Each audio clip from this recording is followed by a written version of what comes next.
പ്രിയ കൂട്ടുകാരെ, ഇതാണ് പെരുവയിലുള്ള പ്രശാന്തം എന്ന പാലിയേറ്റീവ് കെയർ സെൻറ്റർ.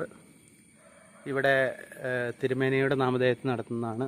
ഒരു 2 ഏക്കറോളം സ്ഥലത്തിനകത്താണ് ഈ സ്ഥാപനം നിലനിൽക്കുന്നത്. നിങ്ങളുടെ ആരുടെയെങ്കിലും വീടുകളിൽ പ്രായമായ അപ്പച്ചനോ അമ്മച്ചിയോ നോക്കാനുള്ള നിങ്ങൾക്ക് സാധിക്കാതെ എന്ന് പറഞ്ഞു കഴിഞ്ഞാൽ ജോലിയോ അല്ലെങ്കിൽ ഇതിൻ്റെ ഇതുണ്ടെങ്കിൽ അങ്ങനെ അവരെ നോക്കാൻ പറ്റിയാൽ അത് കിടപ്പ് രോഗികളായിട്ടുള്ളവർ മാത്രം, കിടപ്പ് രോഗികളായിരിക്കണം എന്നുള്ള ഒരൊറ്റ നിബന്ധന മാത്രമേ ഉള്ളൂ. ഒരു പൈസ പോലും നിങ്ങൾ തരണ്ട. നല്ല പൊന്നു മാതിരി അവരെ ഇവിടെ സംരക്ഷിച്ച് നോക്കുന്നതായിരിക്കും.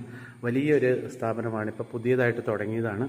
അപ്പോൾ അങ്ങനെ എന്തെങ്കിലും ഒരു സഹായം വേണമെന്നുണ്ടെങ്കിൽ എൻ്റെ നമ്പറിൽ നിങ്ങൾക്ക് വിളിക്കാം, സംസാരിക്കാം. തീർച്ചയായിട്ടും നമുക്കിവിടെ കൊണ്ടുവന്നവരെ നോക്കാനുള്ള സൗകര്യങ്ങൾ